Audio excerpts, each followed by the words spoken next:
हमारे साथ हमारे 4 संवाददाता इस समय जुड़ रहे हैं, साथ में वोटिंग प्रतिशत भी हम आपको दिखा रहे हैं, जो कि 11 बजे सुबह तक के मतदान का जो वोटिंग परसेंटेज है।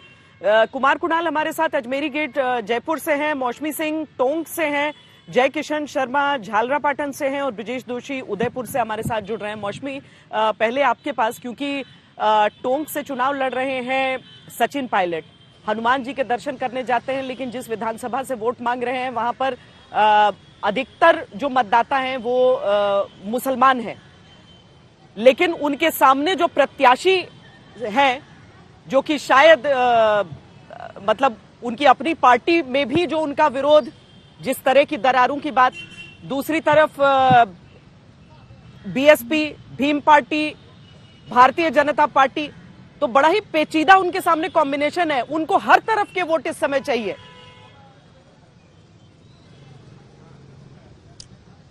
आपने सही कहा श्वेता कि इस बार उनका चुनाव टोंक में थोड़ा सा पेचीदा जरूर है और देखना होगा कि टोंक की जनता उनके लिए संकट मोचक बन के आती है कि नहीं।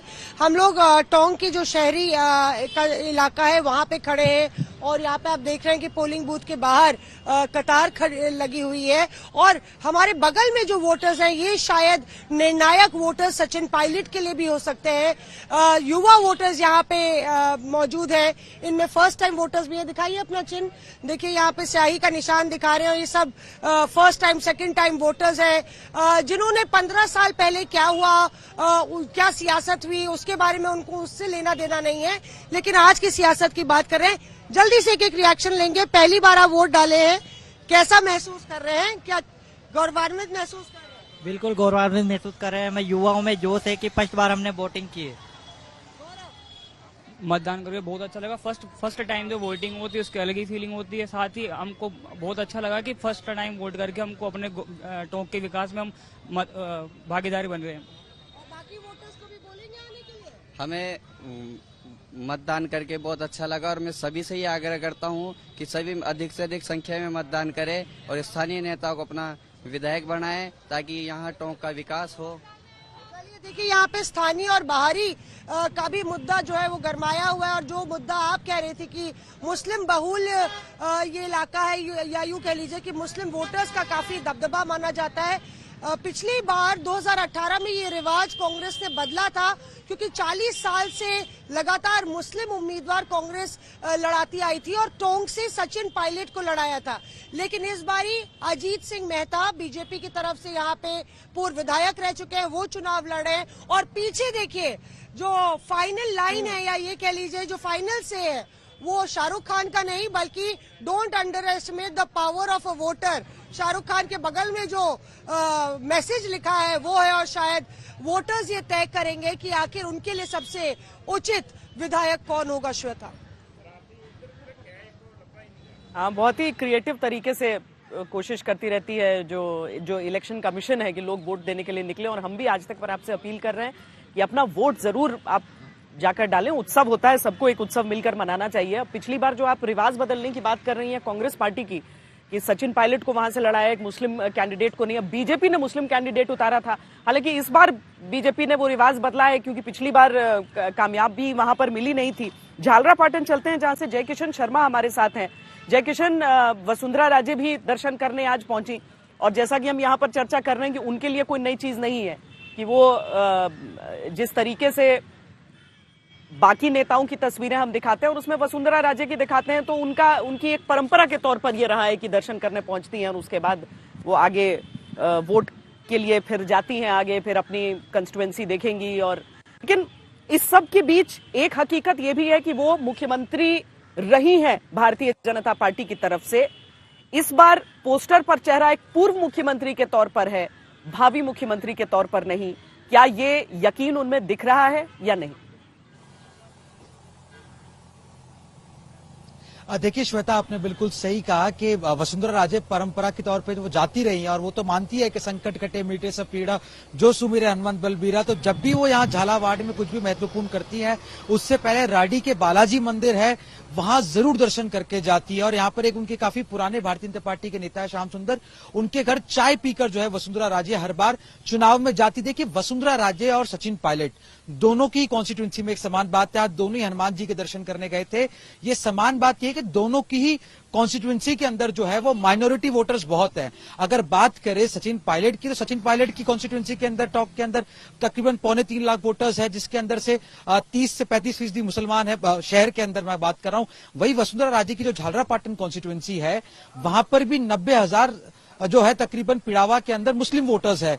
लेकिन फिर भी वसुंधरा राजे हर बार यहां से चुनाव जीत के आई है। इनका 5वां चुनाव है। 4 बार लोकसभा सांसद रही है, केंद्रीय मंत्री रही है। और बीजेपी पहली बार सत्ता में तब आई थी जब वसुंधरा जो है उन्हें कैंडिडेट डिक्लेयर किया गया था। लेकिन इस बार थोड़ा सा कहीं ना कहीं संशय उनके मन में नजर नहीं आता। वो आज भी जब आई तो अपने गढ़ में बिल्कुल कॉन्फिडेंस के साथ आती हैं और वोट डाली। उनका महिलाओं ने अभिवादन करा। जोश देखने को बनता है जब भी वसुंधरा राजे जमीन पर होती है, उनको दीवानगी जो है उनको देखने के लिए लोग होती है। लेकिन इस बार इस पर सबसे बड़ा जो चैलेंज है वसुंधरा राजे के पास कि इस बार वो फेस नहीं है। और इस बार उनके जितनी उनको उम्मीद थे लोगों को टिकट दिए जाएंगे उतने लोगों को नहीं। हालांकि फर्स्ट लिस्ट तो बिल्कुल। और इस बार जो कयास है कि महारानी नहीं राजकुमारी जहां से चुनाव लड़ रही है, वहां पर इस समय कुमार कुणाल हमारे साथ हैं, पर वहां भी उनके भी समर्थकों में भरोसा है या उनको भी मालूम है कि अभी सिर्फ चर्चा ही है?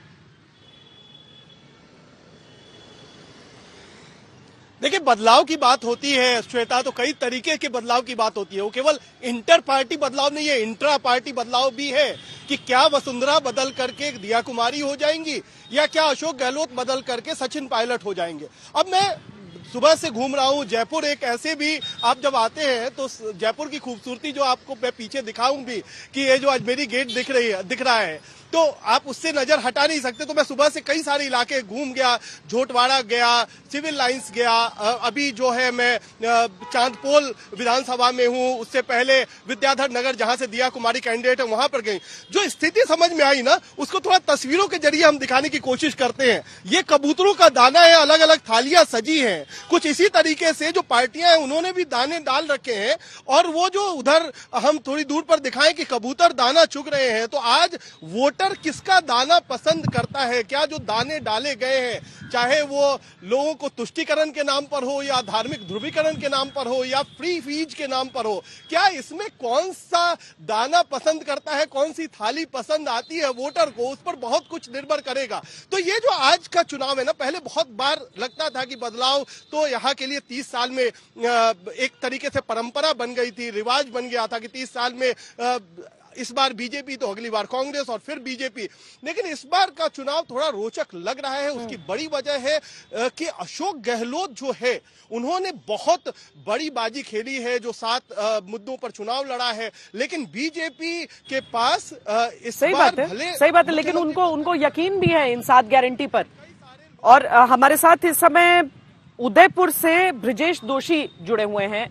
ब्रिजेश, चूंकि हम आस्था की सियासत में जगह पर भी हम चर्चा कर रहे हैं और वहां से भी हमने देखा कि गौरव वल्लभ जब वहां पर अपनी बात सामने रख रहे हैं तो बिल्कुल तिलक लगाकर, भगवा पगड़ी बांधकर, तो वो भी समझ रहे हैं कि उदयपुर में जहां पर जिन वोटरों के बीच वो जनता को लुभाएंगे, वहां का एक बड़ा वर्ग क्या पसंद कर रहा है।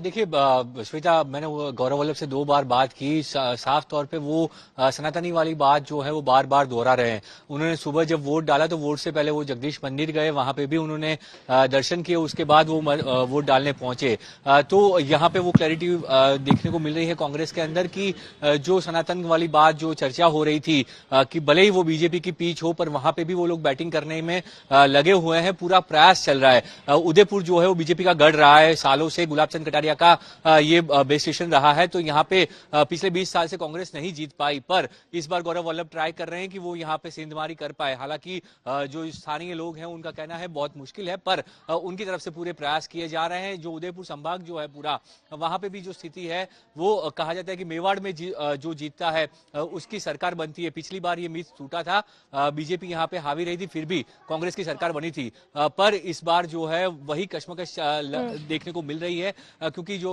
कांग्रेस सरकार की जो गारंटी योजना है उसके ऊपर सबका ध्यान है, क्योंकि बीजेपी ने भी अगर अपने जो चुनावी वायदे किए हैं उसमें भी सेम चीज दी गई है। 500 में 450 में सिलेंडर की बात हो, या फिर युवाओं को लैपटॉप की बात हो, या फिर स्कूटी की बात हो, तो जो सारे मुद्दे हैं वो घूम फिर के उसी के आसपास रहे। कमोवेश अगर घूम फिर कर हम देखें तो जी लगभग वही चीजें होती हैं जो लोगों को लुभाती हैं, तो आप थोड़ा सा 19-20 करके आपको वही चीज प्रस्तुत करना है। बस यकीन की बात हो जाती है कि लोगों को दोनों में से किसके वादे पर यकीन है। बहरहाल अलग अलग नेताओं की बातें हम आपको सुना रहे हैं। अभी आपको हम भारतीय जनता पार्टी के पूर्व सांसद और विधायकी का चुनाव लड़ रहे हैं इस बार राज्यवर्धन सिंह राठौड़ की भी बात सुनाते हैं, और साथ में सचिन पायलट क्या कह रहे हैं।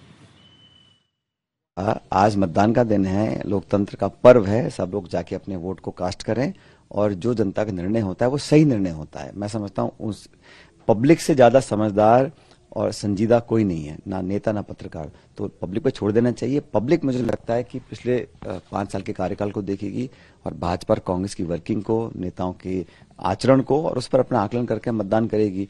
इसलिए मुझे पूरा विश्वास है कि इस बार की सारी स्टेट्स में कांग्रेस जीत रही है, राजस्थान में हम जीत कर जाएंगे। देखिए पिछले 5 साल राजस्थान का जो बेहाल हुआ वो इसी वजह से तो हुआ कि जिसके पास साधन आ रहे हैं वो साधन तो नीचे लगा ही नहीं रहे, वो तो लूट मचा रखी है। ये बहुत ही क्रूशल एक सरकार हो जाती है, लिंक हो जाती है केंद्र सरकार और जनता के बीच का जो बहुत महत्वपूर्ण लिंक है वो है राज्य की सरकार। अब उसमें यहाँ पर काम करने का अवसर मिलेगा। जैसे मैं कह रहा हूँ जीत निश्चित है, प्रचंड जीत है राजस्थान के अंदर। विजय जी, कई नेता राजस्थान से निकलकर जो कि केंद्रीय पटल पर नजर आए थे 2014 के चुनावों के बाद, राज्यवर्धन सिंह राठौड़ उनमें से एक रहे। लेकिन जिस तरीके से पहले मंत्री पद गया और उसके बाद फिर अब सांसदी की विधायक का चुनाव यहाँ पर लड़ रहा है, क्या वो अहमियत हम अब भी देख रहे हैं राज्यवर्धन के साथ जोड़कर कि शायद राज्य के नेतृत्व में उन्हें जोड़ा जा सके उस हिसाब से अगर बीजेपी की सरकार आती है?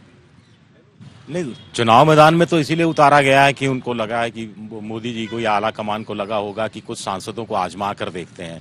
ये एक एक्सपेरिमेंट है 2024 के संदर्भ में। मैं बार बार कह रहा हूँ मध्य प्रदेश में पूरा एक प्रयोगशाला के रूप में मोदी जी ले रहे हैं इन चुनावों को। 2024 के लिए अपनी स्टडी कर रहे हैं, जैसे प्री बोर्ड एग्जाम होता है ना उस रूप में, कि मध्य प्रदेश में भी 7 सांसद, यहाँ भी 6-7 सांसद, तो वो देखना चाहते हैं, परखना चाहते हैं कि उनके सांसदों के खिलाफ एंटी इनकम्बेंसी है या नहीं है, तो कैसी है और इसका क्या तोड़ निकाला जा सकता है, ताकि 2024 के संदर्भ में अपने सांसदों को अगर बदलने की जरूरत पड़े तो बदला जा सके।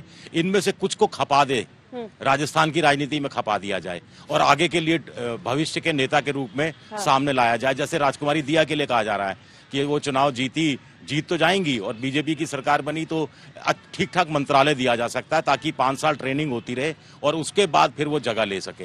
कुछ इस तरह का फॉर्मूला ऐसा दिखता है मुझे। बाबा बालकनाथ तक को लेकर चर्चा हो रही है, क्योंकि लोग कहते हैं कि जैसे योगी आदित्यनाथ वैसे शायद राजस्थान को उस तरह का एक सीएम मिल जाए, पर क्या ये सिर्फ और सिर्फ अटकलें हैं और जो असली चीज होगी वो आला कमान जानेगी खाली? देखिए, जब जसवंत यादव की मीटिंग में वसुंधरा राजे जी गई थी तो खुद बालकनाथ ने कहा था कि मैं भावी मुख्यमंत्री वसुंधरा राजे जी का स्वागत करता हूं। इसलिए वो खुद को उस रेस में नहीं शामिल करते, लेकिन बीजेपी का एक साइलेंट एजेंडा है, क्योंकि वो भी उसी गोरखनाथ के भक्त हैं जिस गोरखनाथ पीठ के महंत योगी आदित्यनाथ हैं, और उनकी परंपराएं, दोनों की परंपराएं सेम है, तो उससे एक फैक्टर क्रिएट हुआ है। लेकिन वो सीट भी फंसी हुई है और वहां भी गुर्जर मतदाता बहुत इंपॉर्टेंट फैक्टर रखते हैं। इसलिए अभी ये कहना जल्दबाजी होगी, जो अमित शाह कह के गए हैं कि मुख्यमंत्री का चुनाव पार्लियामेंट बोर्ड ही करेगा, उसके अलावा कोई नहीं करेगा। लेकिन जो सबसे अहम बात है कि मुख्यमंत्री की रेस में और भी कई नाम हैं, जिसमें पूर्वी राजस्थान को काफी दिनों से मुख्यमंत्री नहीं मिला है, वो जगन्नाथ पहाड़िया के बाद तरस रहा है। वो पिछली बार उसने उम्मीद लगाई थी कि शायद सचिन पायलट वो चमकता हुआ सितारा बन जाए और पूर्वी राजस्थान की हसरत पूरी कर दे, वो पूरी नहीं हुई। तो इस बार पूर्वी राजस्थान में एक नया नारा लगा है कि जो 72 साल के बाबा किरोड़ीलाल मीणा हैं, जो सचिन पायलट की बहुत पैरवी करते हैं, उनको इस रेस में लाया जाए। पूर्वी राजस्थान में एक साइलेंट करंट चल रहा है कि किरोड़ीलाल मीणा को क्या मुख्यमंत्री के रूप में पेश किया। मुझे ऐसा लगता है कि मोदी जी जब मुख्यमंत्री का चयन करेंगे तो 2024 के लोकसभा चुनाव को मद्देनजर रखेंगे कि ऐसा मुख्यमंत्री जो लोकसभा की 25 सीटें दिलाने में उनकी मदद कर सके। चलिए, अब दरअसल ये बहुत ही पेचीदा विषय भी हो जाता है कि क्या मुख्यमंत्री के चेहरे से ही पार्टी जीतती है। कहीं पर इसका फायदा भी होता है, कहीं पर इसका नुकसान भी होता है, और ये राज्य दर राज्य निर्भर करता है वहां के मतदाताओं